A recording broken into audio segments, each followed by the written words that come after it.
Hello friends, welcome to my YouTube channel. पिछले video में हमने नेट के पाठ्यक्रम में संकलित इकाई 7 की कहानी एक टोकरी भर मिट्टी का कथावाचन किया था। अगर आपने उस वीडियो को नहीं देखा तो नीचे डिस्क्रिप्शन में उस वीडियो का लिंक दिया है, आप आसानी से वो वीडियो देख सकते हैं। आज के इस वीडियो में हम एक टोकरी भर मिट्टी कहानी के परीक्षा उपयोगी महत्वपूर्ण बिंदुओं पर चर्चा करेंगे। तो आइए देखते हैं इस कहानी के महत्वपूर्ण बिंदुओं को। माधवराव सप्रे हिंदी के प्रथम कहानी लेखक के रूप में जाने जाते हैं। हिंदी साहित्य जगत में सप्रे जी की विशेष चर्चा तब प्रारंभ हुई जब उनकी एक टोकरी भर मिट्टी नामक कहानी का पुनः प्रकाशन किया गया। इनकी मुख्य कृतियां हैं स्वदेशी आंदोलन और बायकॉट, यूरोप के इतिहास से सीखने योग्य बातें, हमारे सामाजिक हास्य के कुछ कारणों का विचार, माधवराव सप्रे की कहानियां, संपादन देवी प्रसाद वर्मा, अनुवाद हिंदी दासबोध, गीता रहस्य, महाभारत मीमांसा, संपादन कार्य हिंदी केसरी और छत्तीसगढ़ मित्र। छत्तीसगढ़ मित्र में 1900 से 1901 के बीच सप्रे जी की 6 कहानियां प्रकाशित हुई थी। देवी प्रसाद वर्मा के अनुसार सप्रे जी की प्रकाशित कहानियों की तालिका निम्न प्रकार की है। सुभाषित रत्न, एक पथिक का स्वप्न, सम्मान किसे कहते हैं, आजम, एक टोकरी भर मिट्टी, एक व्यंग।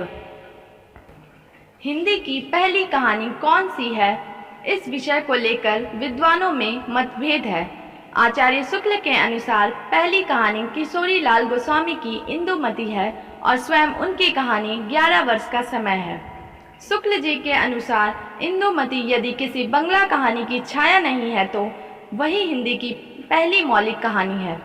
इस प्रकार इंदुमती बंगला कहानी की छाया भी हो सकती है और शिवदान सिंह चौहान के अनुसार वह शेक्सपियर के टेपिस्ट की छाया है।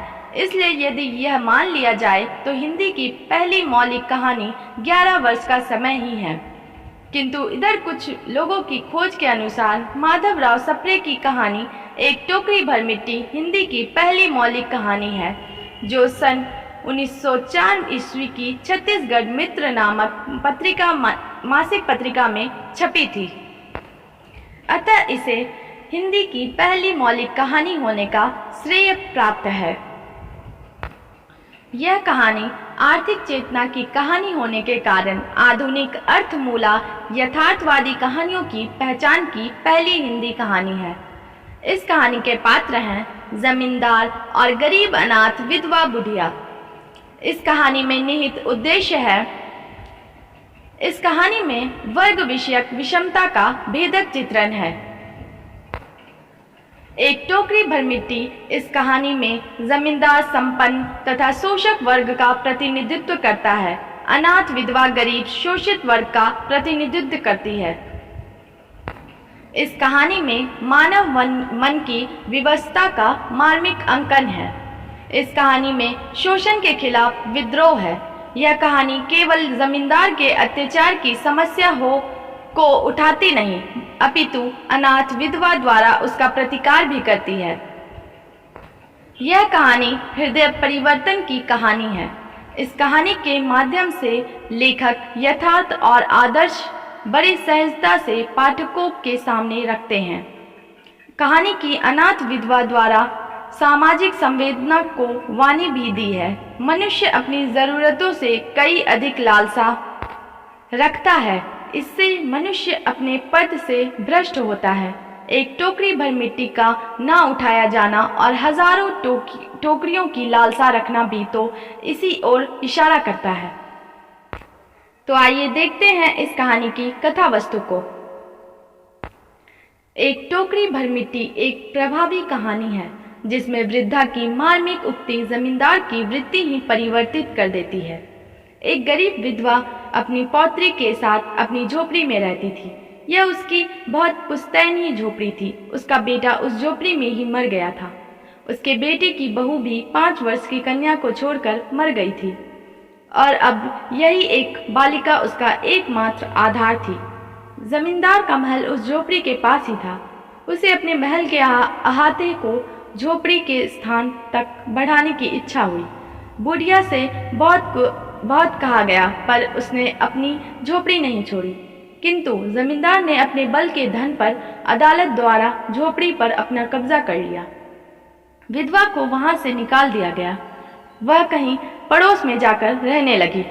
एक दिन जब जमींदार उस झोपड़ी की भूमि पर मजदूरों से काम करा रहा था, तो वह बुढ़िया हाथ में एक टोकरी लेकर वहां पहुंची। उसने अपनी पोती का बहाना बनाकर बहुत अधिक मिन्नतें करके एक टोकरी भर मिट्टी वहां से लेनी चाहिए, जिससे चूल्हा बनाकर उस पर रोटी बनाकर अपनी पोती को खिला सके। जमींदार ने झोपड़ी में से एक टोकरी मिट्टी ले जाने की आज्ञा दे दी। झोपड़ी के भीतर पहुंचते ही वृद्धा स्मृतियों में खो गई। उसकी अश्रुधारा बह चली। किसी प्रकार अपने पर नियंत्रण रखकर उसने अपनी टोकरी मिट्टी से भर ली। फिर उसने जमींदार से प्रार्थना की कि उसकी टोकरी उठवा दे। जमींदार पहले तो नाराज होता है, पर वृद्धा के अनुनय विनय को मानकर उठवाने के लिए चल पड़ता है, पर टोकरी उससे टस से मस नहीं होती है। हार कर उसे कहना पड़ता है, यह टोकरी हमसे ना उठाई जाएगी। यह सुनकर उस विधवा ने कहा, महाराज आप नाराज ना हो, पर जब आपसे एक टोकरी भर मिट्टी नहीं उठाई जाती, तो इस झोपड़ी में तो हजारों टोकरियां मिट्टी है, उसका भार आप जन्म भर नहीं उठा पाएंगे। बुढ़िया के ये मर्म वचन सुनकर जमींदार की आंखें खुल जाती है। उन्हें अपने किए हुए पर पछतावा होता है। वह क्षमा मांगते हुए उसे उसकी झोपड़ी लौटा देते हैं। इस प्रकार यह संक्षिप्त सी कथा बड़े प्रभावी रूप से अपनी बात कहती है। एक छोटे से मर्म कथन से असद पात्र का हृदय परिवर्तन कराकर उसे सद कोटि में आदर्शात्मक समाधान के रूप में ला दिया जाता है। किंतु यह इतने कुशल रूप में दिया गया आदर्श है कि कहानी की संवेदना पर भारी नहीं पड़ता और न ही संस्कृत की नीति कथाओं जैसा है। सब कुछ पूर्ण स्वाभाविक सहज रूप में घटित होता है। एक महत्वपूर्ण बात यह है कि हिंदी की पहली ही कहानी में तीव्र सामाजिक संवेदना है। जमींदार के अत्याचार को कहानी समस्या के रूप में उठाती ही नहीं, अपितु उसका प्रतिकार भी वृद्धा के माध्यम से कराती है। पहले ही कहानी सामाजिक अन्याय के विरोध में इस प्रकार खड़ी हो सकी, हिंदी कहानी की यह बहुत महत्वपूर्ण उपलब्धि है। बहुत चुनकर आवश्यक प्रसंगों का ही कहानी में नियोजन किया गया है। यह कहानीकार के कौशल का परिचायक है। कहानी की संक्षिप्त में एक गहन और व्यापक संवेदना है। निष्कर्ष रूप में हम कह सकते हैं कि इंसान का गर्व उसे अन्याय और विद्वेष करने को प्रेरित करता है। इस हेतु वह छल, झूठ और षड्यंत्र करने से भी नहीं चूकता, परंतु सत्य और ईमानदारी की एक चोट उसे हकीकत की धरातल पर ला पटकती है और परिणाम स्वरूप उसका ज़मीर जाग उठ जाता है। उसे सत्य की पहचान होती है। इस कहानी की महत्वपूर्ण पंक्तियां। एक दिन जमींदार मजदूरों को लेकर झोपड़ी के पास कुछ काम करवा रहे थे। उसी समय अनाथ विधवा हाथ में एक टोकरी लेकर वहां पहुंचती है। जमींदार अनाथ को देखते ही नौकरों को उसे हटाने के लिए कहते हैं, पर वह गिड़गिड़ाकर जमींदार से कहती है, मेरी पोती ने इस झोपड़ी को छोड़ने के बाद खाना पीना छोड़ दिया है। बहुत समझाने पर भी नहीं मानती। इस झोपड़ी की एक टोकरी भर मिट्टी लेकर चूल्हा बनाकर रोटी पकाने पर वह रोटी खाएगी। ऐसा कहकर मिट्टी लेने के लिए अनुमति लेती है। झोपड़ी में से एक टोकरी भर मिट्टी लेकर अनाथ विधवा बाहर आकर जमींदार से टोकरी को हाथ लगाने की विनती करती है। एक टोकरी भर मिट्टी कहानी के जमींदार अनाथ विधवा की झोपड़ी अदालत का सहारा लेकर हथिया लेते हैं, पर विधवा द्वारा एक टोकरी भर मिट्टी उठाने की घटना उनकी आंखें खोल देती है। विधवा का मार्मिक कथन, आपसे एक टोकरी भर मिट्टी उठाई नहीं जाती और इस झोपड़ी में तो हजारों टोकरियां मिट्टी पड़ी है, उसका भार आप जन्म भर क्या उठा सकेंगे? आप ही इस बात पर विचार कीजिए। विधवा की बात जमींदार की धन की नशा को चकनाचूर कर देती है। जमींदार के हृदय में परिवर्तन हो जाता है। उन्हें अपना कर्तव्य का बोध होता है। कृत कर्म का पश्चाताप कर वे अनाथ विधवा की क्षमा मांगते हैं और उसकी झोपड़ी वापस देते हैं। आशा करती हूँ कि मेरा छोटा सा प्रयास आप सभी को अच्छा लगा होगा।